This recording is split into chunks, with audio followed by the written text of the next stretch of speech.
Vanessa Parker's legs ached from standing behind the bar of the Gold Dust Saloon for 16 hours straight. She filled another glass of whiskey, pushing it across the sticky counter to the man who'd ordered it, trying not to flinch when his calloused fingers brushed against hers. Rhyolite, Nevada, a boomtown that had sprung up almost overnight following gold discoveries in 1904, wasn't kind to women without means, especially not those with her particular history. "Another," a gruff voice demanded from the end of the bar. She recognized him immediately, Otto Barlow, a man whose reputation for cruelty was as well known as the silver pocket watch he flaunted. He'd arrived in Rhyolite 6 months earlier, claiming to be a businessman from back east, but Vanessa knew better. She'd seen his type before.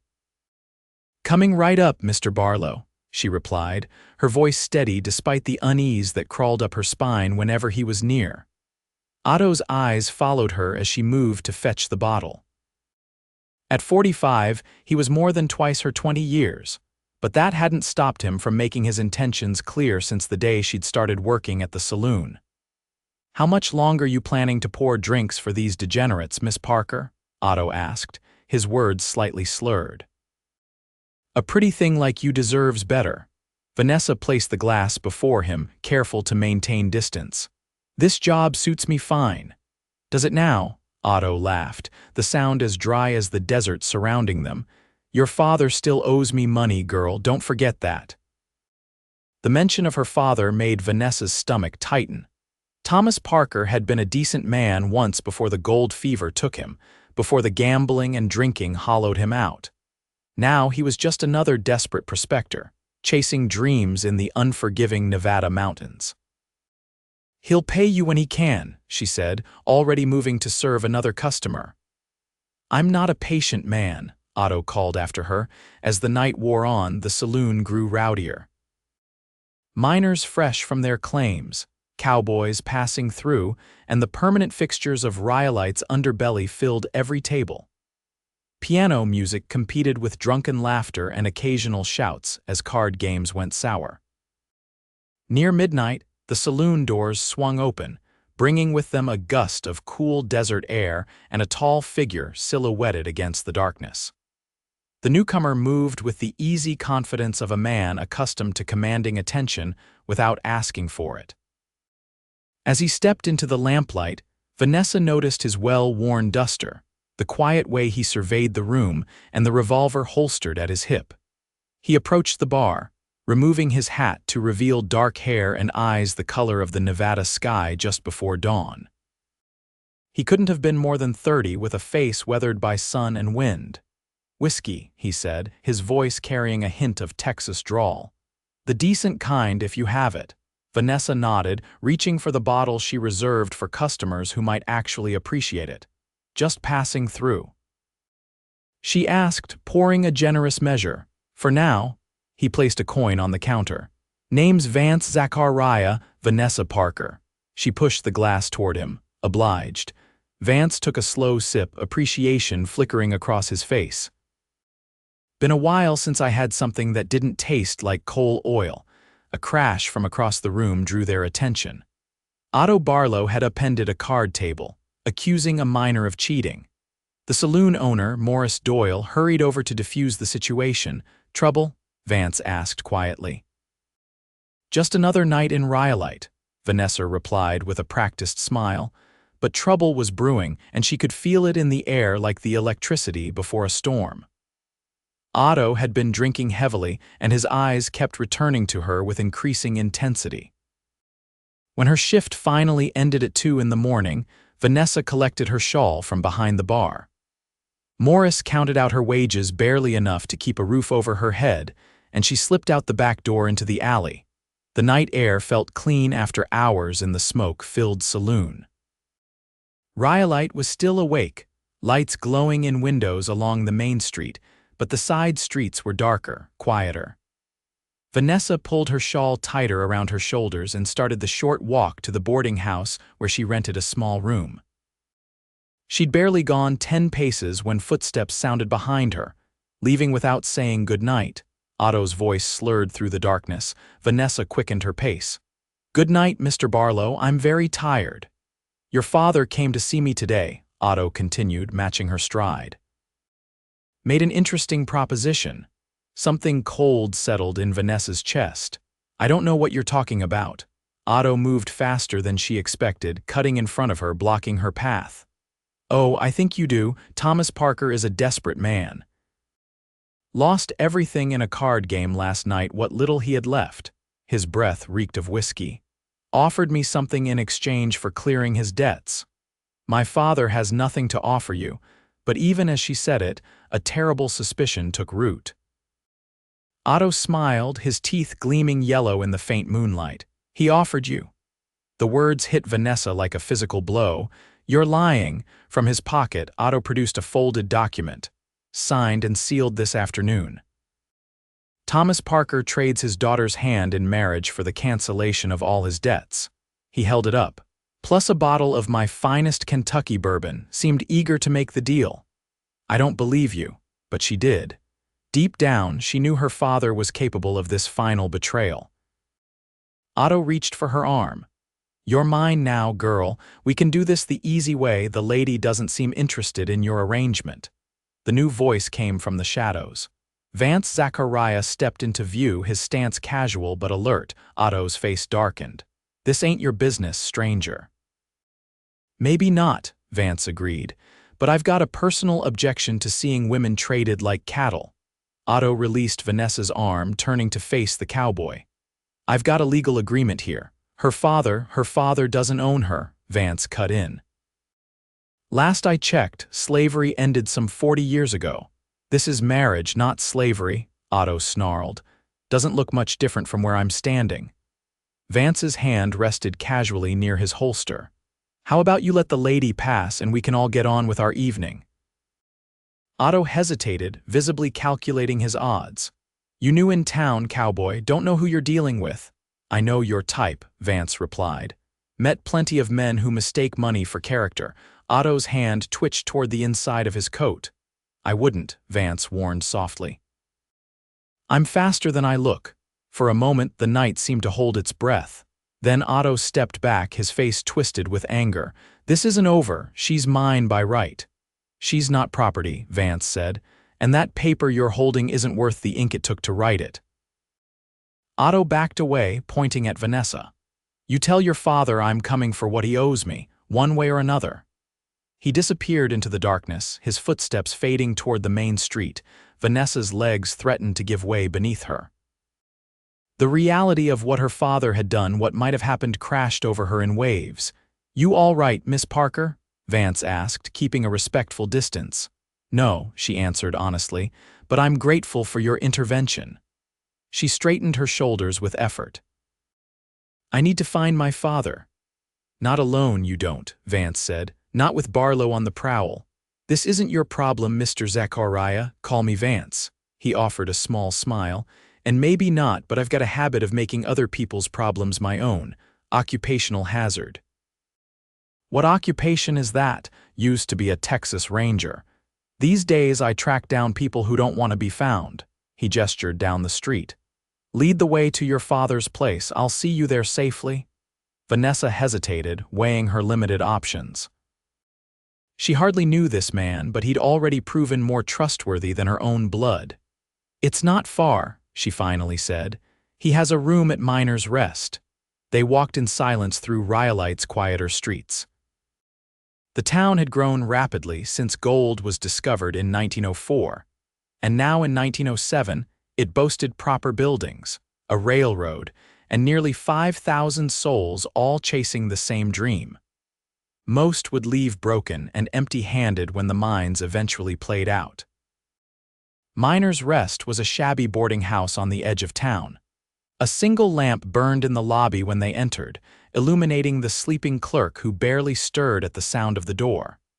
Second floor, room 14, Vanessa whispered, leading the way up creaking stairs. She knocked softly at first, then harder when there was no response. Father, it's Vanessa. Silence. She tried the handle. The door swung open to reveal a small, cluttered room and no sign of Thomas Parker. He's gone, she said, surveying the empty drawers and missing prospecting gear. An empty bottle lay on its side beside the unmade bed. He knew what he'd done, and he ran. Vance moved to the window, looking out at the moonlit desert beyond the town. Any idea where he might have gone? The mountains, maybe. He was convinced there was a strike waiting for him in the funerals. She sank onto the bed, suddenly exhausted. I can't believe he would do this. Desperate men make desperate choices, Vance said, not unkindly. That doesn't excuse selling his daughter. Anger replaced shock as the reality sank in. To Otto Barlow, of all people, Vance turned from the window. Barlow's not the sort to give up easily. You have somewhere safe to stay tonight, my room at Mrs. Wilson's boarding house, but I doubt it will matter. Otto has friends in town, including the sheriff. She looked up at Vance. Why did you help me? He was quiet for a moment. Let's just say I recognize injustice when I see it. Well, thank you, but this is my problem to solve now. Vanessa stood, summoning what remained of her strength. I'll leave town tomorrow, start fresh somewhere else. With what money? Vance asked practically. She touched the small coin purse in her pocket. 2 weeks' wages, barely enough for stage fare to the next town. I'll manage. Barlow will follow. Men like him take rejection personally. Vance considered her thoughtfully. I have another suggestion. I'm listening. I'm headed to Arizona Territory. Working a case tracking a man who embezzled from a mining company in Tucson. You could travel with me, safety in numbers. Once we're clear of Nevada, you can decide where to go from there. Vanessa studied him, searching for hidden motives. Why would you do that for a stranger? Maybe I'm not as much of a stranger as you think, Vance said. I knew your mother. The words hung in the air between them. Vanessa's mother, Grace Parker, had died 3 years earlier from pneumonia, worn down by hard living and broken dreams. How? She asked. She helped me once in a town not unlike this one. I was tracking a murderer, got shot for my troubles. Your mother was working as a healer then. Patched me up, hid me until I could travel. He touched his side absently. I owed her my life, never got the chance to repay that debt. Vanessa remembered her mother's skill with herbs and bandages, a talent learned from her own mother. She never mentioned you. No reason she should have. It was a brief encounter 8 years ago. Vance's eyes held hers. But I don't forget my debts, Miss Parker. Helping you seems a fitting way to honor her memory. Vanessa considered her options. Stay and face Otto's claim on her, run alone with almost no resources, or accept help from this man who'd already intervened on her behalf once tonight. When do we leave? She asked finally. Dawn, Vance replied. Pack light, only what you can carry. I'll meet you at the livery stable. They slipped out of Miner's Rest, Vance escorting her to Mrs. Wilson's boarding house a few streets away. At the door, he tipped his hat. Dawn, he reminded her. Don't tell anyone where you're going, Vanessa nodded. I'll be there. Sleep proved elusive that night. Vanessa packed her meager belongings into a single carpet bag, 2 dresses, a change of undergarments, her mother's silver hairbrush, and a small daguerreotype of her parents from happier times. She counted her savings again, $11.37. Not enough to start a new life, but perhaps enough to survive until she found work.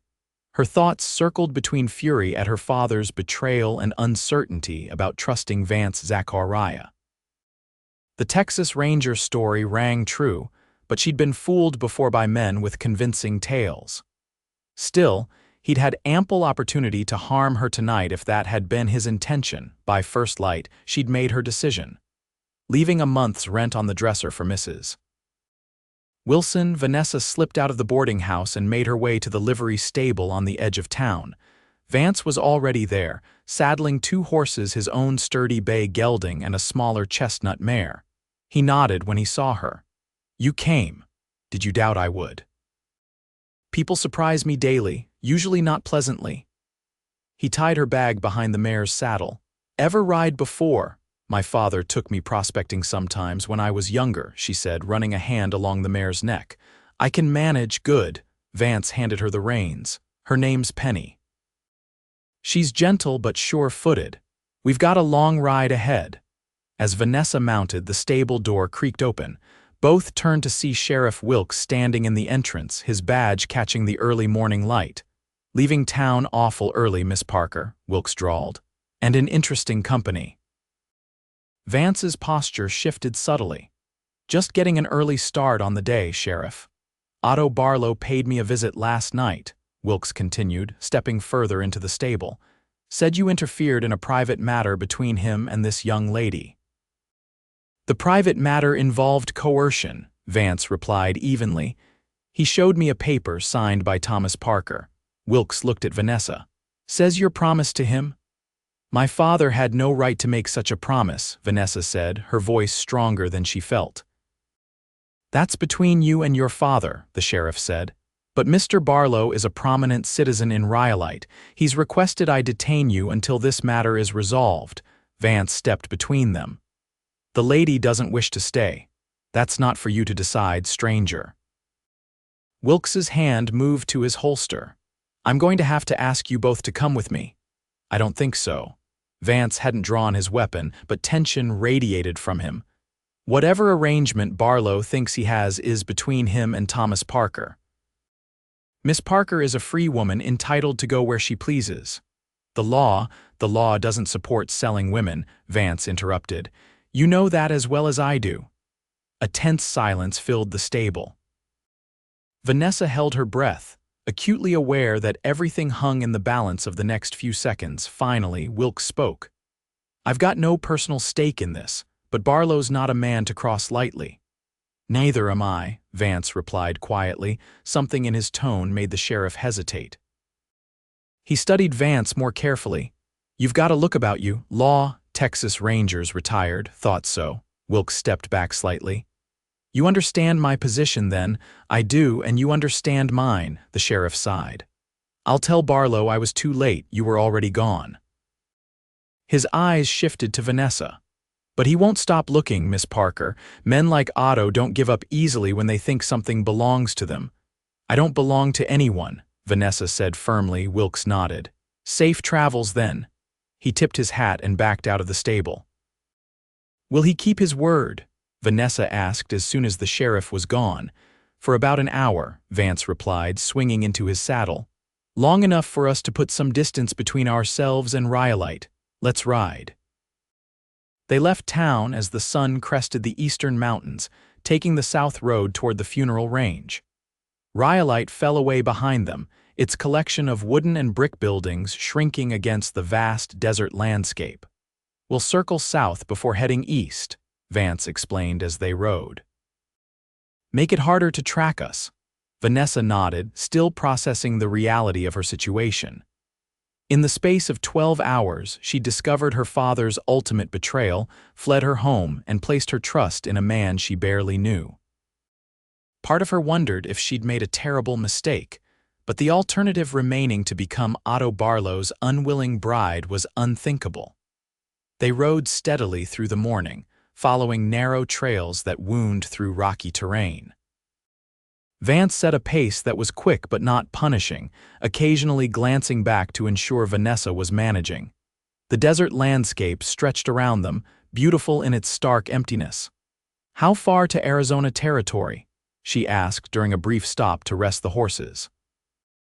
4 days, maybe 5, Vance replied, passing her a canteen. Depends on the weather and if we're being followed. Do you think we are? Vance scanned the horizon. Not yet, but Barlow strikes me as a man who doesn't like to lose. He's not, Vanessa confirmed.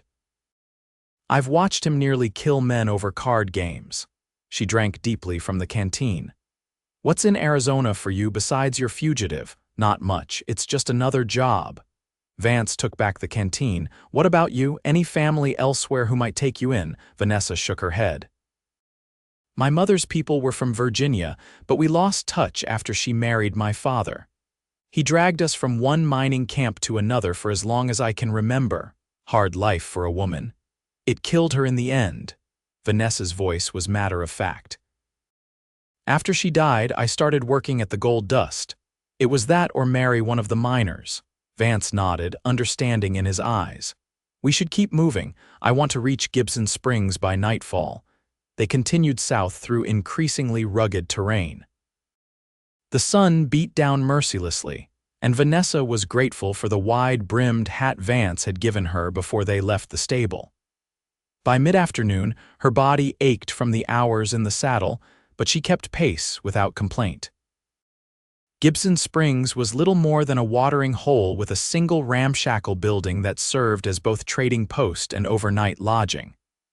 The elderly proprietor, Jenkins, greeted Vance like an old friend. "Been a while, Ranger," he said, pumping Vance's hand. "Still chasing bad men across the desert?" "Some things never change," Vance replied with a smile. "Need a room for the lady and space in the barn for myself." Jenkins's roomy eyes assessed Vanessa. "Wife, just traveling companions," Vance said smoothly. "Miss Parker is headed to visit relatives in Arizona." "Well, ain't much, but it's clean," Jenkins said, leading them inside. "Supper in an hour, nothing fancy, rabbit stew and cornbread." The room was indeed small but clean, with a narrow bed, washstand, and single window overlooking the dusty yard. Vanessa set down her bag, grateful for walls and a roof after the long day's ride. "Rest a while," Vance suggested from the doorway. "I'll see to the horses." Alone, Vanessa sank onto the bed, allowing herself to feel the full weight of exhaustion and emotion. What was she doing, fleeing across the desert with a man she barely knew? Yet somehow she trusted Vance Zachariah more than she'd trusted anyone in years. There was something in his eyes, a steadiness, an integrity that reassured her. She washed her face and hands in the basin, changed into her cleanest dress, and repinned her hair before heading to the main room for supper. Jenkins had set a rough-hewn table with 3 places, and Vance was already seated, his hat resting on the bench beside him. "Feel better?" he asked as she joined them. "Much, thank you." The smell of stew made her stomach growl, reminding her she hadn't eaten since the previous evening. Jenkins served them generous portions, then sat down himself. "Not often I get company out here," he said. "What news from Rhyolite?" While Vance filled him in on the latest mining developments, Vanessa concentrated on her food, savoring the simple but hearty meal. She was aware of Jenkins studying her occasionally, curiosity evident in his weathered face. "So what's really bringing you two through my little corner of nowhere?" he asked finally. "Don't usually see a pretty young woman traveling these parts, especially not with a former ranger." Vance exchanged a glance with Vanessa before answering. "Miss Parker needed to leave Rhyolite suddenly. I'm providing safe passage." Jenkins nodded slowly. "Trouble following, possibly," Vance admitted. "Man named Barlow," Vanessa added, feeling Jenkins deserved honesty for his hospitality. "He believes he purchased me from my father." Jenkins's bushy eyebrows shot up. "Purchased you?" "For the price of my father's gambling debts and a bottle of whiskey," she said bitterly. The old man's face darkened. "Some men ain't fit to be called men," he looked at Vance. "You did right, getting her out of there. We'd appreciate it if anyone comes asking after us. Ain't seen nobody," Jenkins finished for him. "I know how it works, Ranger." After supper, Vanessa helped clear the dishes while Vance and Jenkins discussed routes and water sources for the journey ahead. The night was cooling rapidly, the way desert nights do, and Jenkins built up the fire in the stone hearth. "You trust him?" Jenkins asked quietly while Vance stepped outside to check on the horses one last time. Vanessa considered the question. "I think so. He says he knew my mother years ago." Jenkins nodded. "Vance Zachariah's got a reputation for being hard but fair. Never known him to harm a woman or go back on his word." He patted her hand. "Sleep well, miss. You're safe tonight." Later, as Vanessa lay in the narrow bed, she heard the soft murmur of men's voices from the main room. Jenkins and Vance were still talking, their words indistinct but their tones serious. She wondered what they were discussing, routes to Arizona, perhaps, or the likelihood of pursuit from Rhyolite. The thought of Otto Barlow's angry face made her shiver despite the woolen blanket. What kind of man believed he could buy a woman for the price of a debt and a bottle of liquor? And what kind of father would agree to such a transaction? The betrayal cut deeper than anything she'd experienced before. Thomas Parker had never been an exemplary father, but she'd always believed he cared for her in his own limited way. Now she wondered if she'd ever truly known him at all. Sleep came fitfully, filled with dreams of pursuit across endless desert landscapes. She woke at first light, momentarily disoriented by the unfamiliar room before remembering where she was and why. Dressing quickly, Vanessa found Vance and Jenkins already awake, drinking coffee by the hearth. "Morning," Vance greeted her, pouring a cup and holding it out. "Sleep well." "Well enough," she replied, accepting the coffee gratefully. Its bitter warmth helped clear the fog of interrupted sleep. Jenkins set a plate of cornbread and bacon before her. "Eat up. Got a long road ahead today. You're not coming straight through from Rhyolite, are you?" Jenkins asked Vance as they ate. Vance shook his head. "Too obvious. We're taking the southern route through Shoshone and then east. Wise choice. More water sources, better cover if you need it." Jenkins refilled their cups. "Packed you some provisions, should last a few days if you're careful." "Much obliged," Vance said.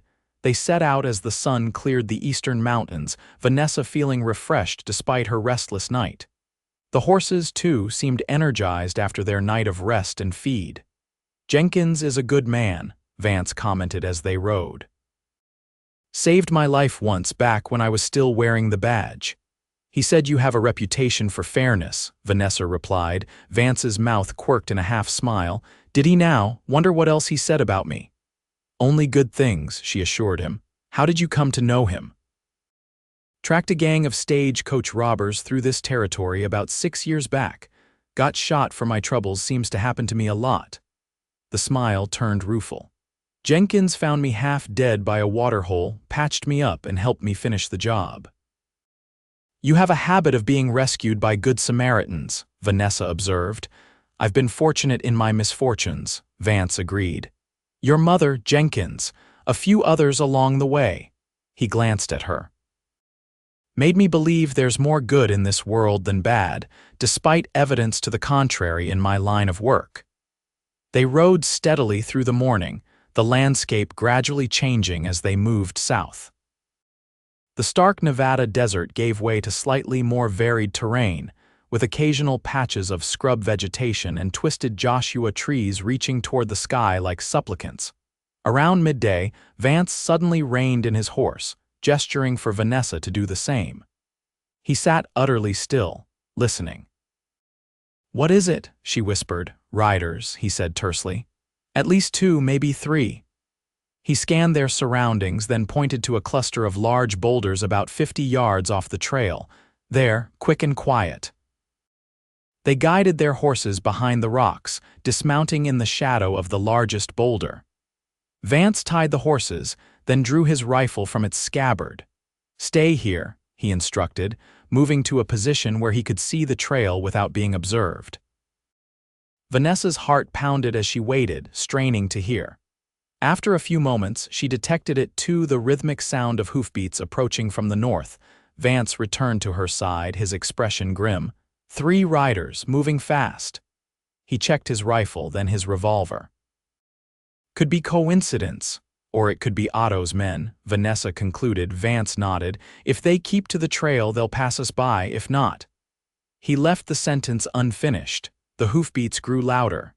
Vanessa held her breath, pressing against the cool stone of the boulder.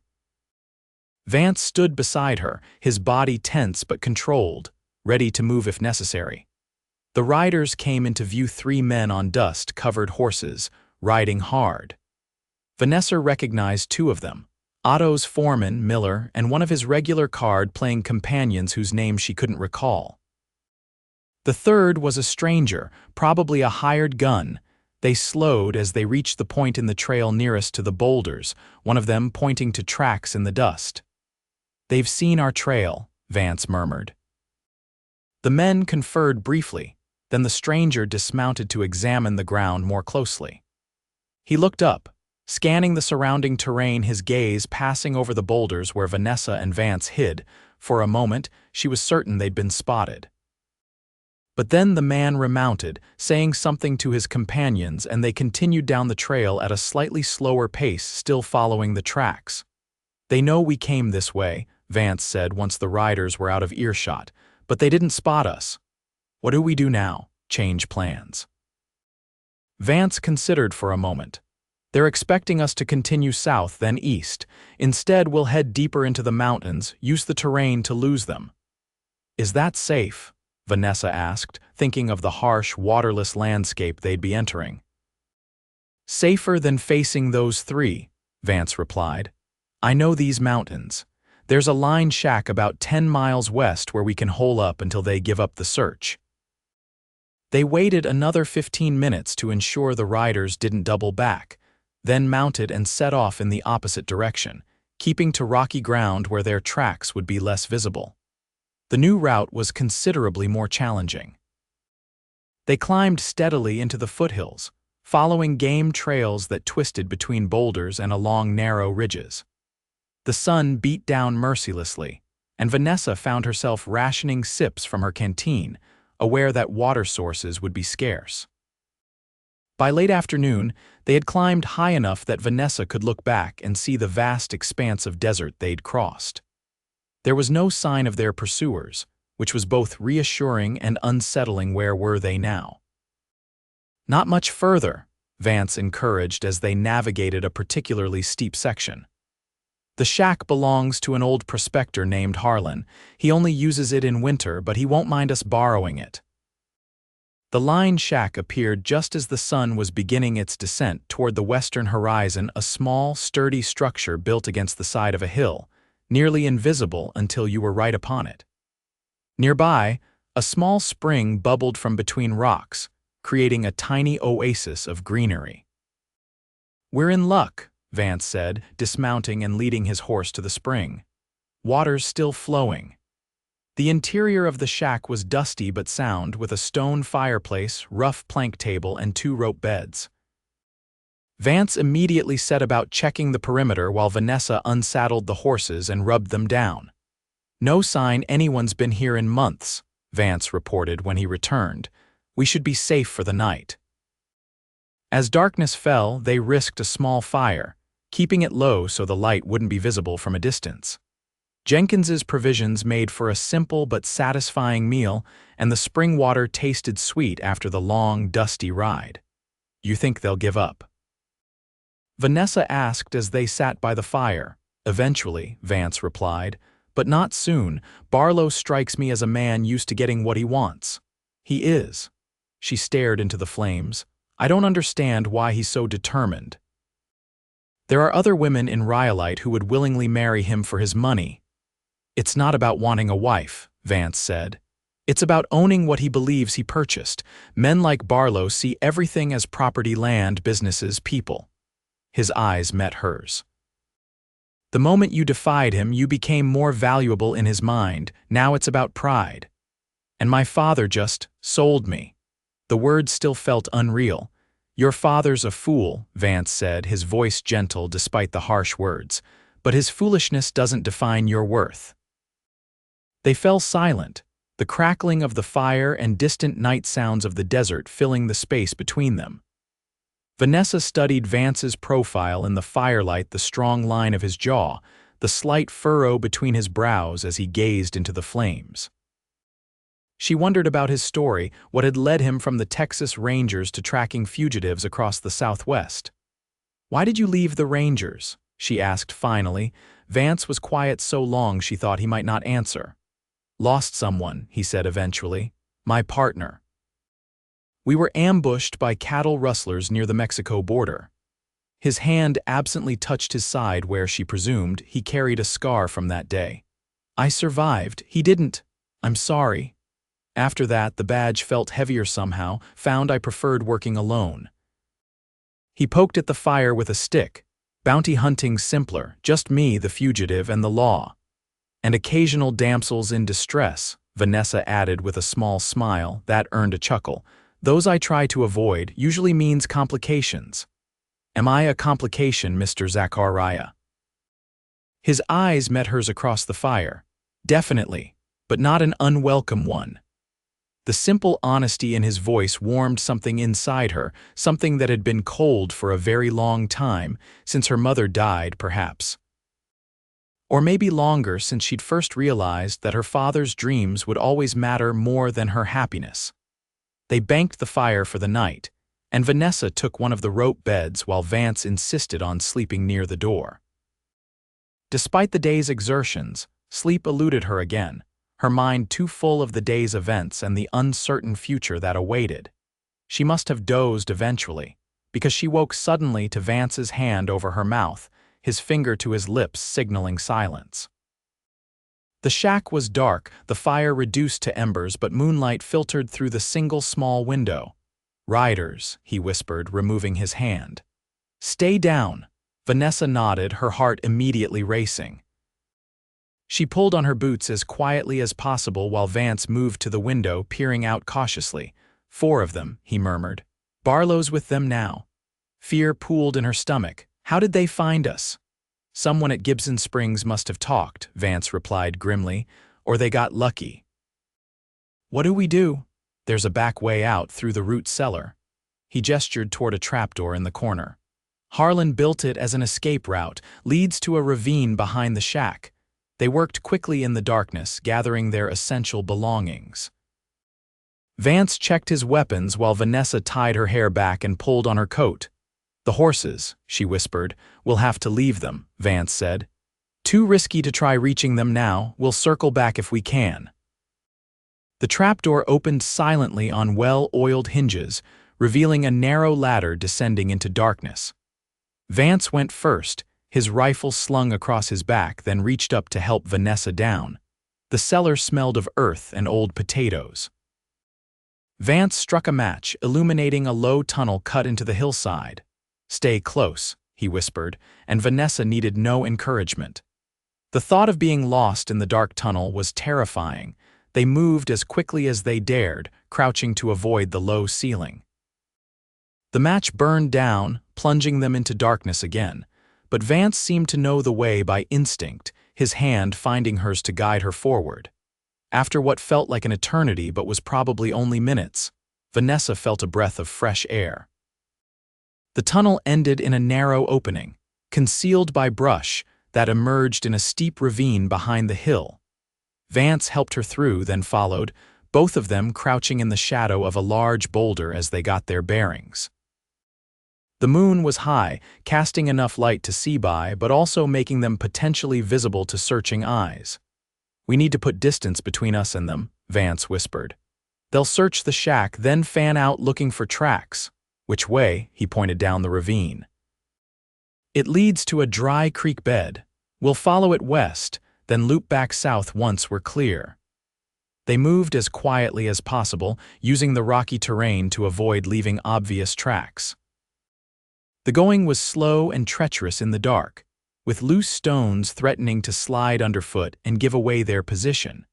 After an hour of careful progress, they paused in the shelter of a small rock overhang to rest and listen. The night was quiet apart from the occasional cry of a hunting owl. "I think we're clear for now," Vance said, offering Vanessa his canteen. "They won't try tracking us in the dark. But they'll continue at first light," she noted, taking a small sip before handing it back. "Yes." "Which means we need to be well away by then." He studied the stars. "Another 2 hours until dawn. We should keep moving."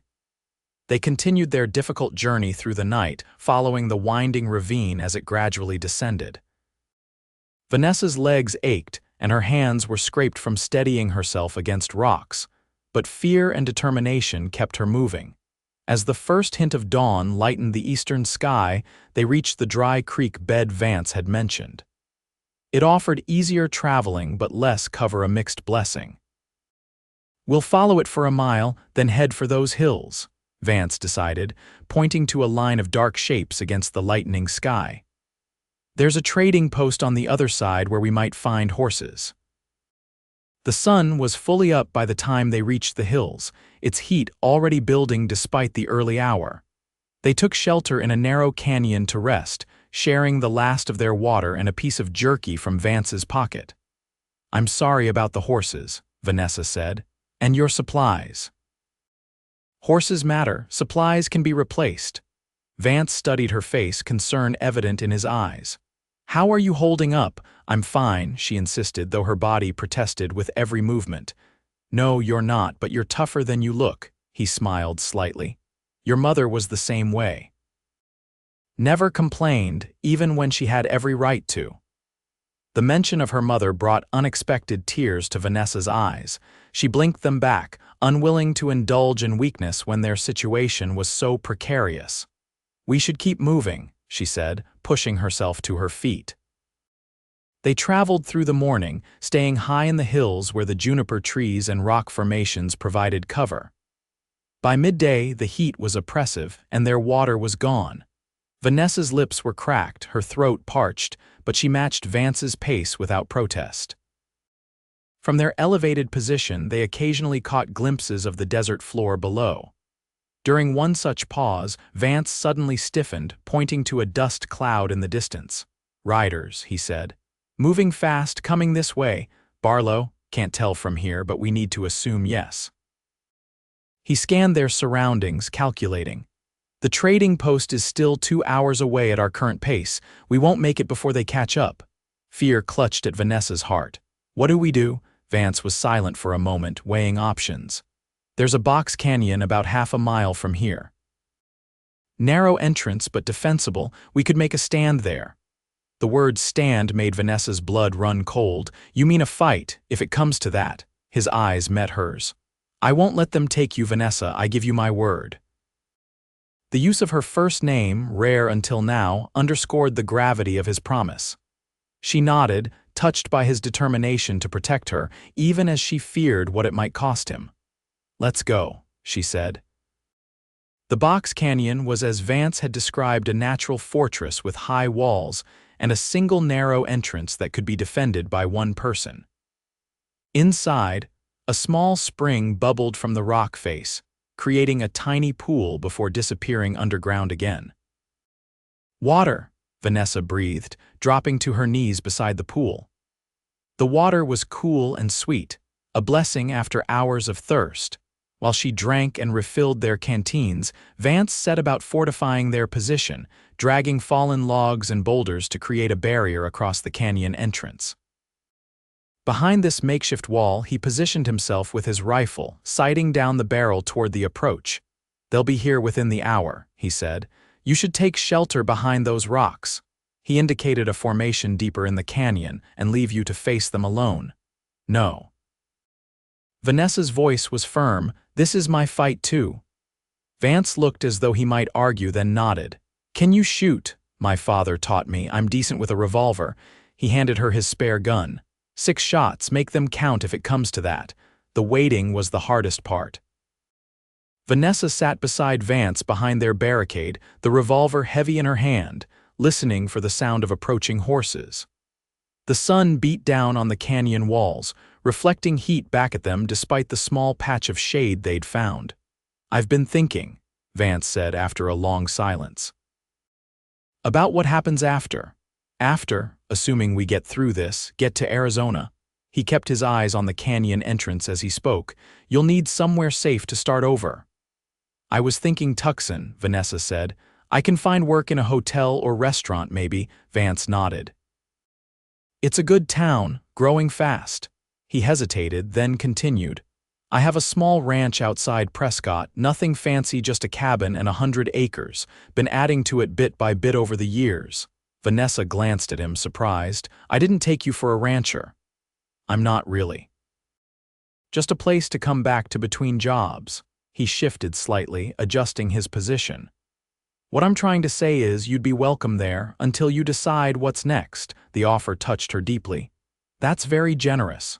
"It's selfish, actually," Vance admitted, a smile tugging at his mouth. "I've enjoyed your company despite the circumstances." Before Vanessa could respond, Vance held up a hand for silence. In the distance, they could hear the approaching sound of horses. "Get ready," he murmured, raising his rifle. The riders appeared around the bend in the canyon, approach Otto Barlow in the lead, followed by his 3 men. They slowed when they spotted the barricade, drawing their horses to a halt just out of effective rifle range. "That's far enough," Vance called out. Otto's face twisted in a sneer. You're outgunned, Ranger, 4 against 1. 2, Vanessa corrected, standing up beside Vance, the revolver visible in her hand. Otto laughed. The girl counts for nothing. I count for myself, she replied steadily, which is more than you offered me.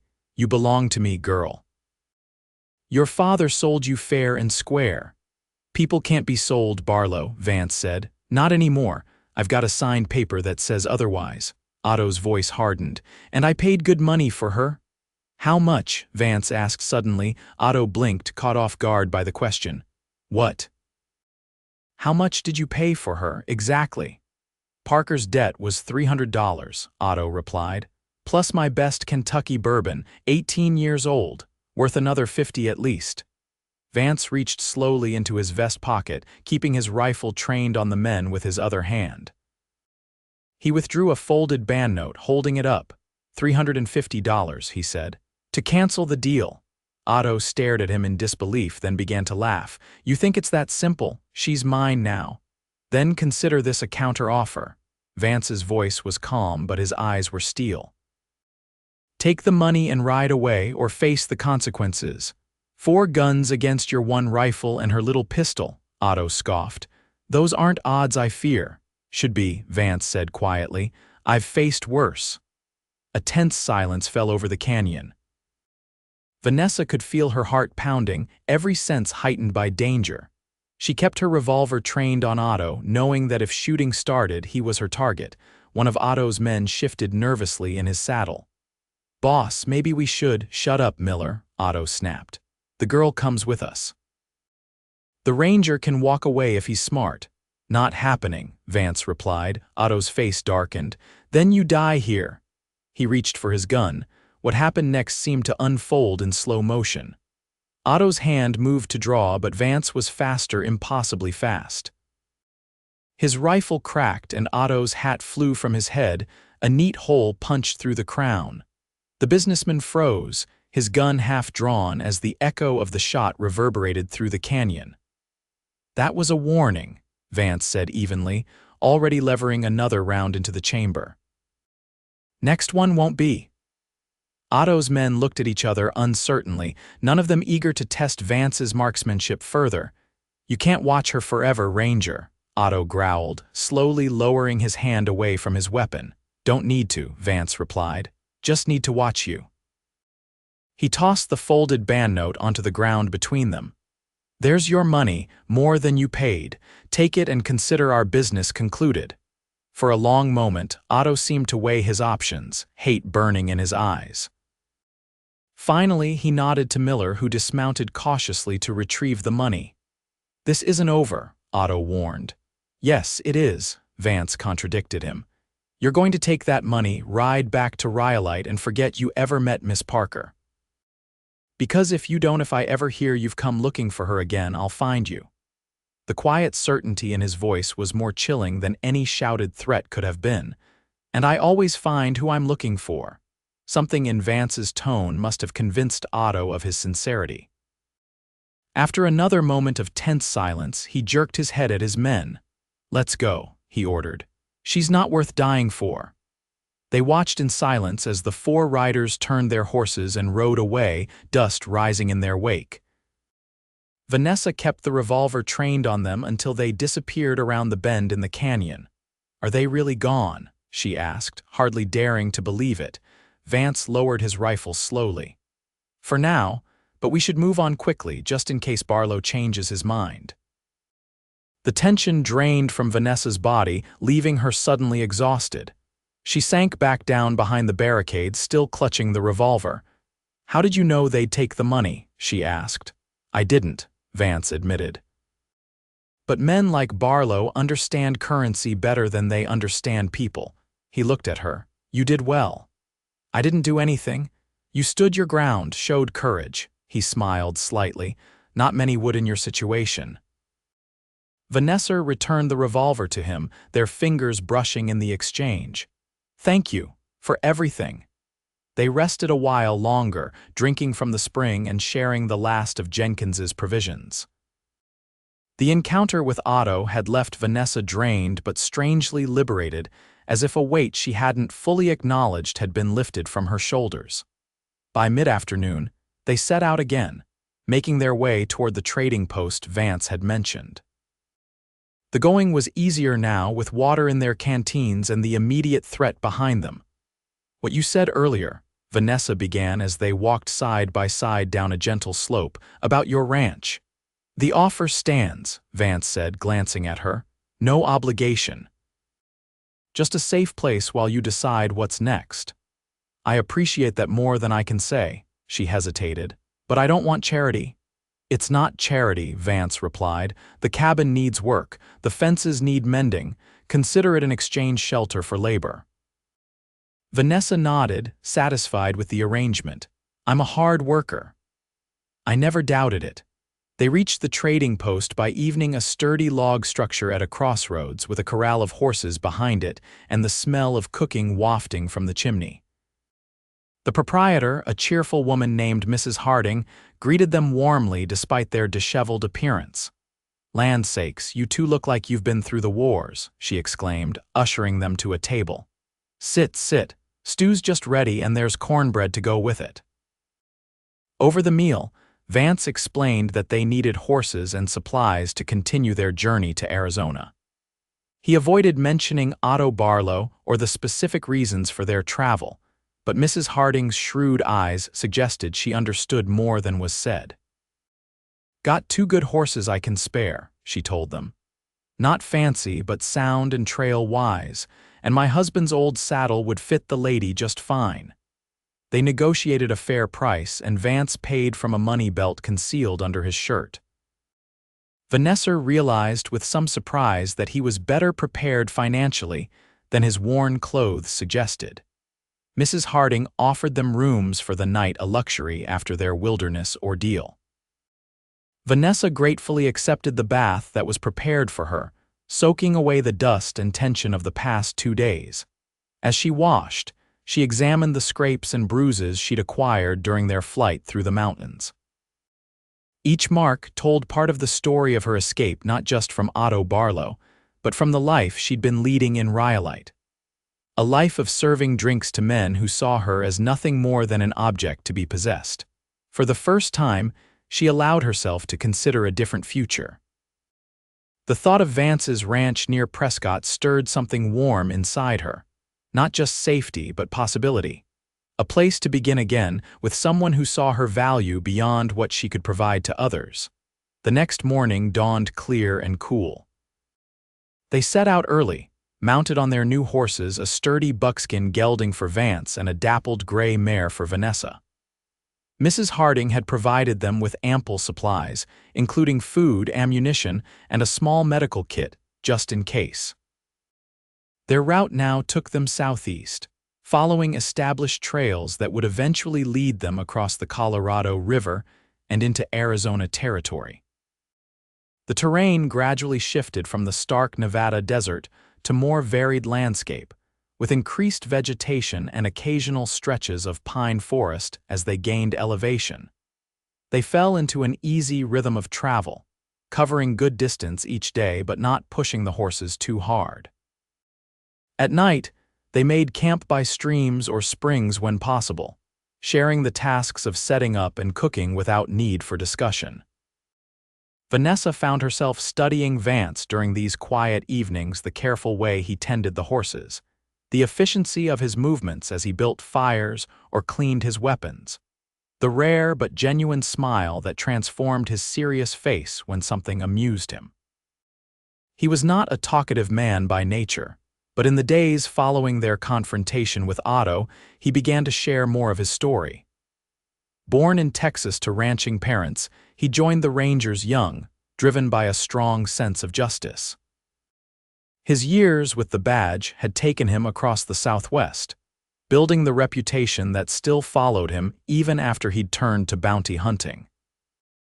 In turn, Vanessa told him about her childhood following her father from one mining camp to another, her mother's efforts to provide stability amid the chaos, and her own dreams of someday having a place to truly call home.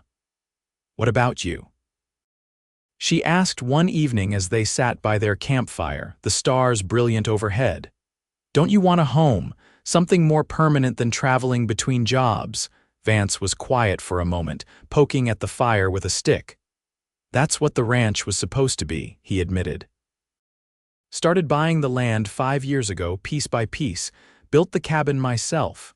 But you don't stay there, not often, and never for long. He looked up at her. Hard to settle when you're used to moving, like trying to tame a wild horse takes time and patience. And someone to come home to, Vanessa suggested softly. Their eyes met across the fire, and something unspoken passed between them, an acknowledgement of growing feelings that neither was quite ready to name.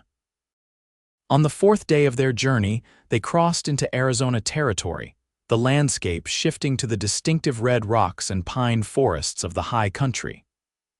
Vance grew more relaxed as they left Nevada behind, though he remained vigilant, checking their backtrail regularly. We'll reach Prescott in 2 days, he told Vanessa as they made camp that night. The ranch is about 10 miles outside town. What about your fugitive in Tucson? She asked. Your case, Vance shrugged. He's waited this long, he can wait a little longer. The implication that seeing her safely settled was more important than his job warmed Vanessa more than the campfire before them. They reached Vance's ranch on a golden afternoon, the sun slanting through ponderosa pines to dapple the ground with light. The cabin sat in a small clearing, with mountains rising behind it and a creek running nearby. A simple structure built of logs and stone, it looked solid and welcoming despite the obvious signs of neglect: overgrown paths, a sagging fence rail, shutters hanging askew. It's not much, Vance said as they dismounted in the yard. Been empty most of the past year. It's beautiful, Vanessa replied honestly, taking in the peaceful setting and the sound of the creek.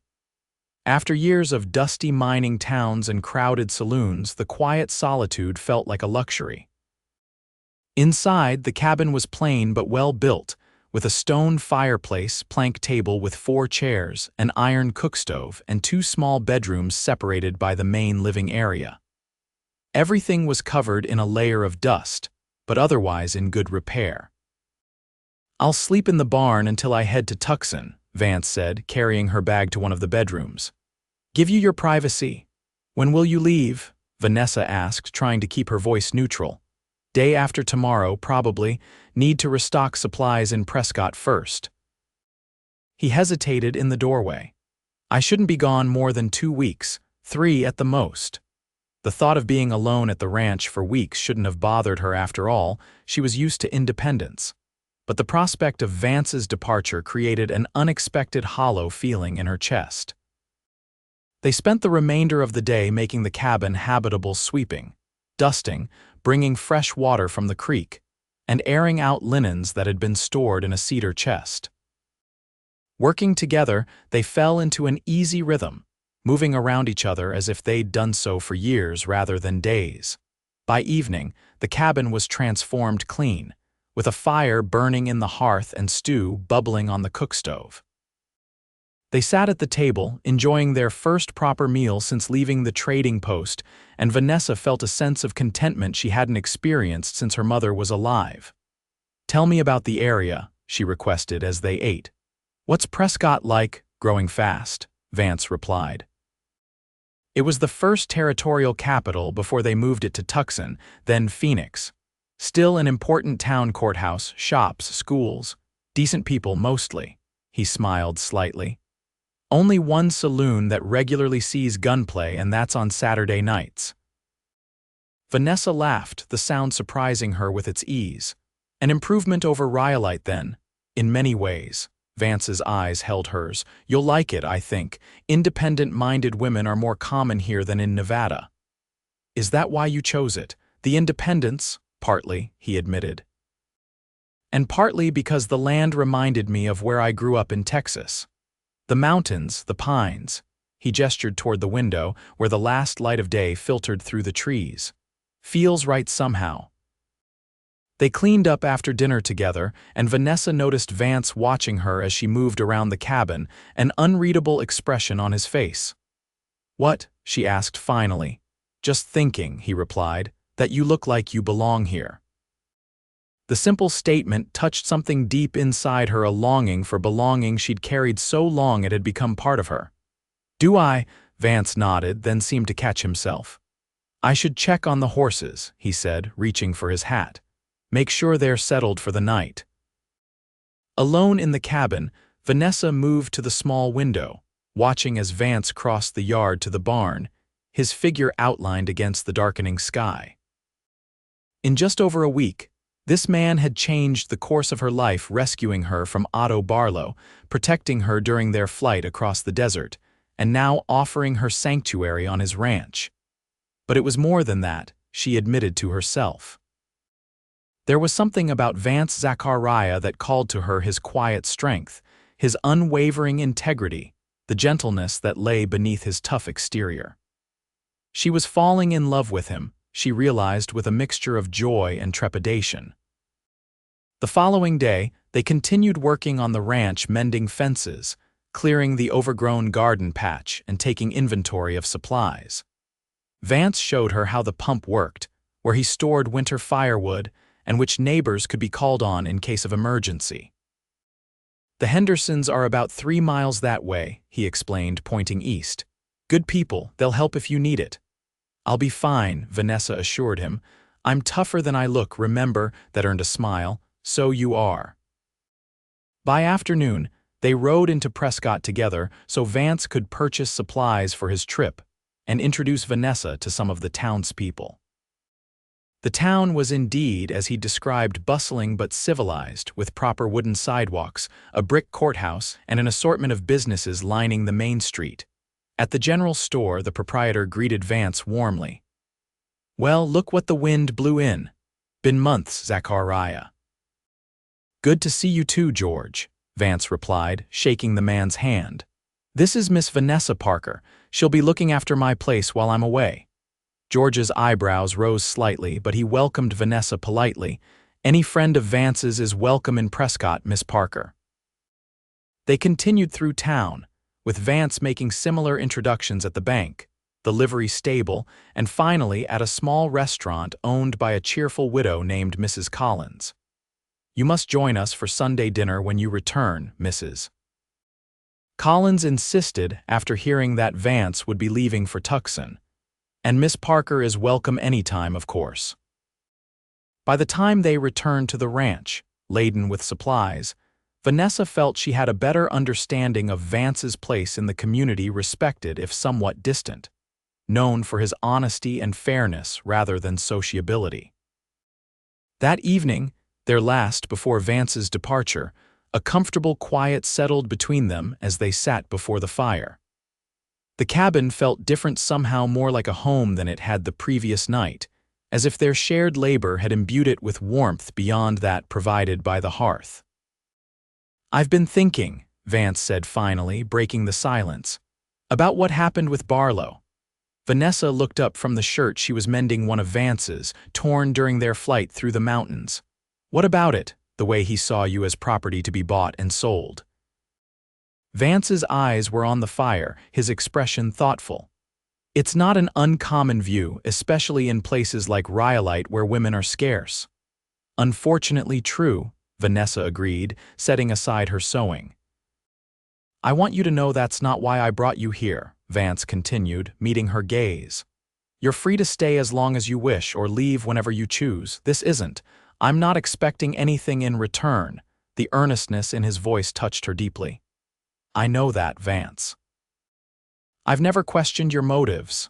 "Good." He seemed relieved. "I just wanted to be clear, you have been, from the beginning." Vanessa hesitated, then added softly, "It's one of the things I admire about you." Something shifted in Vance's expression, a subtle softening around his eyes, a brief vulnerability quickly masked. "I should turn in," he said, rising from his chair. "Early start tomorrow, of course." Vanessa watched him collect his hat and coat. "Good night, Vance. Good night, Vanessa." He paused at the door. "I'm glad you're here." Then he was gone, crossing the yard to the barn where he'd insisted on sleeping despite her protests that he should take his own bedroom. Dawn came too quickly. Vanessa rose early to prepare breakfast, determined to send Vance off with a proper meal. She found him already in the yard, saddling his buckskin gelding, his saddlebags packed and ready. "You didn't have to get up," he said when he saw her in the doorway. "Of course I did. You can't leave on an empty stomach." She gestured him inside, where coffee was brewing and bacon sizzled in the pan.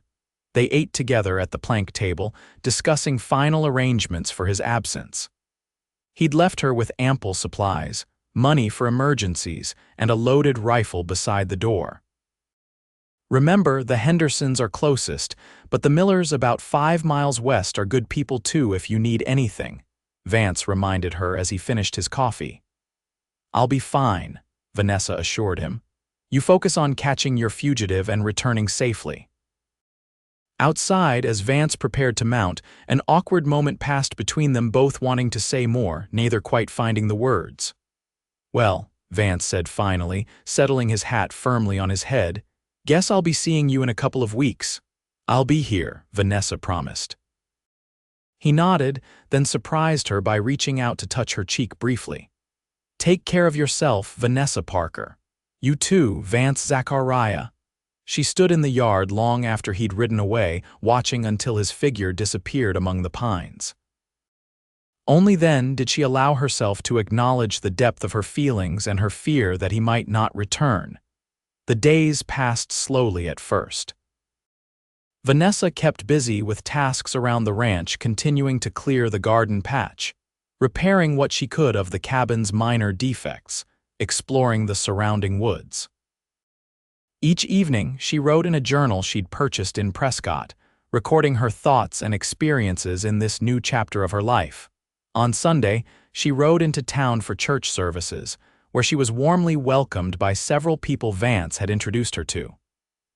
Mrs. Collins insisted she stay for dinner afterward, introducing her to other members of the community with a motherly pride that made Vanessa feel unexpectedly at home. "How long have you known Vance?" Mrs. Collins asked as they washed dishes together after the meal. "Not long," Vanessa admitted. "We met in Nevada. He helped me out of a difficult situation." Mrs. Collins nodded as if this confirmed something she'd already suspected. "That sounds like him. Always had a strong sense of justice, that one." She handed Vanessa another plate to dry. "Been alone too long, though." "Ranch like his needs a woman's touch." The gentle hint made Vanessa blush, but she didn't contradict the older woman. As the second week of Vance's absence began, Vanessa felt herself settling into the rhythm of ranch life with unexpected ease. She rose with the sun, tended to the chickens Vance kept in a small coop behind the cabin, worked in the garden she was gradually reclaiming from weeds, and spent afternoons exploring the property or reading books from the small shelf in the main room. Sometimes, in quiet moments, she found her thoughts returning to Rhyolite, to the Gold Dust Saloon and the life she'd left behind. She wondered what had become of her father, if he'd returned to find her gone, if he felt any remorse for what he'd done. But these thoughts grew less frequent as days passed, replaced by plans for the future, a future that increasingly included the ranch and the man who owned it. On the 10th day after Vance's departure, Vanessa rode to the Hendersons' ranch as he'd suggested, introducing herself properly to their large, boisterous family. Martha Henderson, a capable woman with 5 children and 15 years of frontier life behind her, immediately took Vanessa under her wing. "About time Vance found someone to look after that place and him," she declared over coffee at her kitchen table. "Man can track an outlaw across 4 territories but can't seem to keep his garden weeded." "Oh, I'm just staying there temporarily," Vanessa explained, feeling her cheeks warm. Martha's knowing smile suggested she'd heard similar protestations before. "Of course, dear, whatever you say." Vanessa rode home with an invitation to return for dinner the following week, a jar of Martha's strawberry preserves, and even more confusion about her feelings for Vance. Was it that obvious to everyone that she cared for him? And more importantly, did he feel the same? The 14th day after Vance's departure came and went with no sign of him. Vanessa told herself not to worry. He'd said 2 weeks, possibly 3. The journey to Tucson was long, and apprehending fugitives was unpredictable work. Still, she found herself watching the trail more often, startling at distant sounds that might be hoofbeats, disappointed each time they proved to be something else. On the 18th day, as Vanessa was hanging laundry on the line behind the cabin, she heard the unmistakable sound of a horse approaching. Her heart leapt, and she dropped the wet shirt she was holding, hurrying around to the front of the cabin. Vance dismounted wearily in the yard, his clothes dusty from the trail, his face sporting several days' growth of beard. He looked exhausted but uninjured, and to Vanessa's eyes, more handsome than ever. "You're back," she said, unable to keep the joy from her voice. He looked up, his tired expression transforming into a smile that reached his eyes. "Told you I would be." Without thinking, Vanessa moved forward and embraced him, overwhelmed by relief and happiness. For a moment, Vance seemed startled by the contact, then his arms came around her, holding her close. "Welcome home," she whispered. They stood like that longer than was proper, neither willing to be the first to let go. Finally, Vance stepped back slightly, his hands still resting lightly on her waist. "The ranch looks good," he said, glancing around at the neatly stacked firewood, the cleared paths, the flowers she'd planted beside the porch steps. "Better than when I left." "I had time on my hands," Vanessa replied. "Come inside, you must be hungry." While Vance washed away the dust of travel, Vanessa prepared a meal from the supplies she'd laid in that morning: fresh bread from her own baking, stew that had been simmering all day, and berry pie made with fruit from the Henderson farm. They ate together at the plank table, Vance recounting his journey to Tucson and the successful capture of his fugitive and embezzler who'd stolen from a mining company and fled with the proceeds. "He didn't give me much trouble once I found him," Vance explained. "Sort of man who's better with numbers than guns." "I'm glad it wasn't dangerous," Vanessa said. "This one wasn't, next one might be different." Vance's eyes met hers across the table. "Nature of the work." The reminder that his profession regularly placed him in harm's way sent a chill through Vanessa. She'd known what he did, of course, but having spent these weeks in his home, surrounded by evidence of the life he'd built here, the risk seemed more real and more troubling. After dinner, they sat before the fire, a comfortable silence between them. Vance looked more relaxed than Vanessa had ever seen him, the tension he usually carried in his shoulders notably absent. "Did you decide," he asked finally, "what you want to do next?" The question caught Vanessa off guard, though she should have expected it. They had never discussed how long she might stay at the ranch. "I've been thinking about it," she admitted. "Mrs. Collins mentioned the school in Prescott needs an assistant teacher. I have some education, my mother made sure of that even as we moved from camp to camp." Vance nodded slowly. "You'd be good at that, I think. You have patience." "I do enjoy children," Vanessa said, "and it would be steady work, respectable. The town's not far. You could ride in daily if you wanted, or—" He hesitated, then continued carefully, "or you could stay in town if that suited you better." Vanessa's heart sank at the suggestion. Was he trying to tell her he preferred she not live at the ranch? "I could find lodgings in Prescott," she said, trying to keep disappointment from her voice. "Mrs. Collins mentioned she sometimes takes boarders." "That's not what Vance began, then stopped, running a hand through his hair in frustration. "I'm not saying this right." "Saying what?" He rose from his chair, moving to stand before the fire, his back to her. "I want you to stay, Vanessa, here at the ranch." He turned to face her. "With me." The words hung in the air between them, heavy with meaning. Vanessa's heart raced as she tried to understand exactly what he was offering. "As your housekeeper?" she asked quietly. "No." Vance moved toward her, kneeling beside her chair so they were eye to eye. "As my wife, if you'd consider it."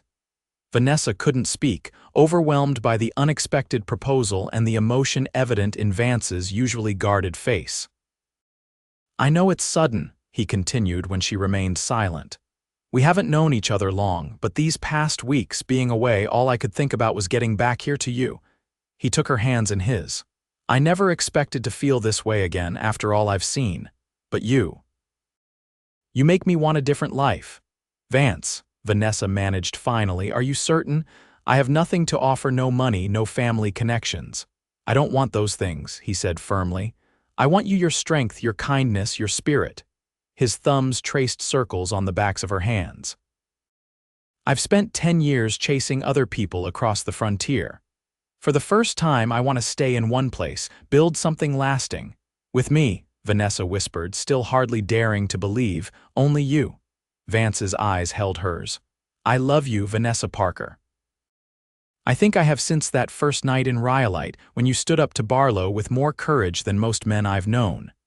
Joy swelled in Vanessa's heart, pushing aside doubt and disbelief. I love you too, she said, the words feeling both momentous and utterly natural. I was so afraid you wouldn't come back. I'll always come back to you, Vance promised. As long as you're here, this is home. He leaned forward, hesitating just a breath away from her lips, asking permission with his eyes. Vanessa answered by closing the distance between them, her hands rising to frame his face as their lips met in a kiss that felt like coming home after a long journey. When they finally parted, Vance's eyes were alight with a joy Vanessa had never seen there before. Is that a yes? He asked, a smile tugging at the corners of his mouth. Yes, she replied, laughing through happy tears. Yes, I will marry you, Vance Zachariah. They were married 3 weeks later in the small church in Prescott with the Hendersons, Mrs. Collins, and half the town in attendance. Vanessa wore a new dress of pale blue silk, Vance's gift, and carried wildflowers gathered from the meadow near their ranch. After the ceremony, the community celebrated with them, sharing food and music and good wishes for their future. As the sun began to set, they slipped away from the festivities, riding home together to the ranch that was now truly theirs.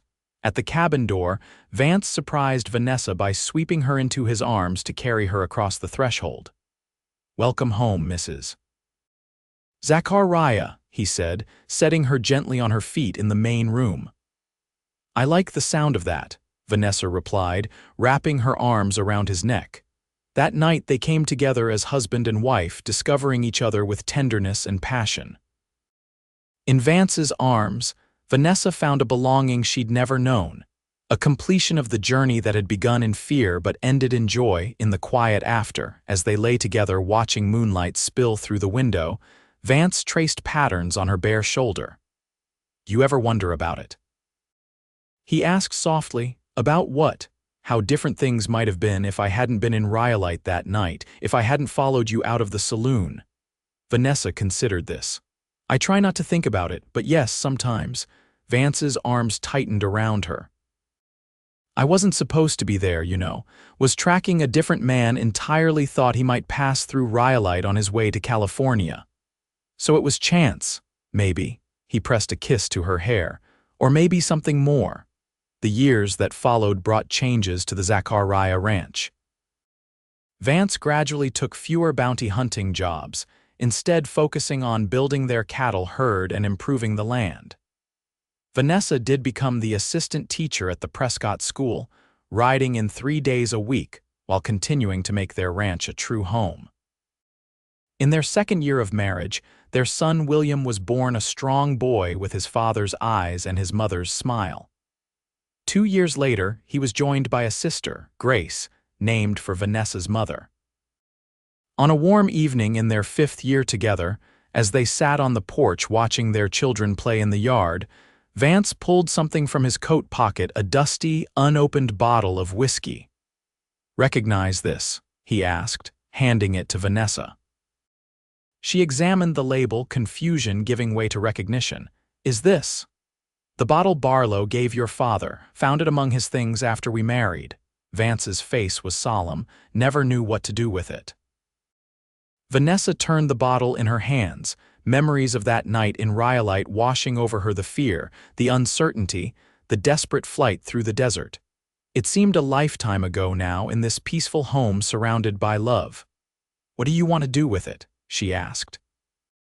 Vance took the bottle back, studying it for a moment. Then, with deliberate movements, he uncorked it and began pouring it out onto the ground beside the porch. "Vance, that was expensive whiskey," Vanessa exclaimed, though she felt no real dismay. "Not as expensive as what he thought he was buying," Vance replied, continuing until the bottle was empty. He set it down on the porch rail and turned to her, taking her hands in his. "You're priceless, Vanessa Zachariah, always have been, always will be." Tears pricked at Vanessa's eyes as she squeezed his hands. "As are you, my love." From the yard came the delighted shrieks of their children, chasing fireflies in the gathering dusk. Their home glowed with lamplight behind them, warm and inviting. And before them stretched all the years to come, years they would face together, bound not by transaction or necessity, but by a love that had begun in the most unlikely of circumstances and grown into something neither could have imagined on that fateful night in Rhyolite. Vanessa leaned against her husband's shoulder, contentment filling her heart. From a bottle of whiskey to a life of love, it was a journey she would never regret making.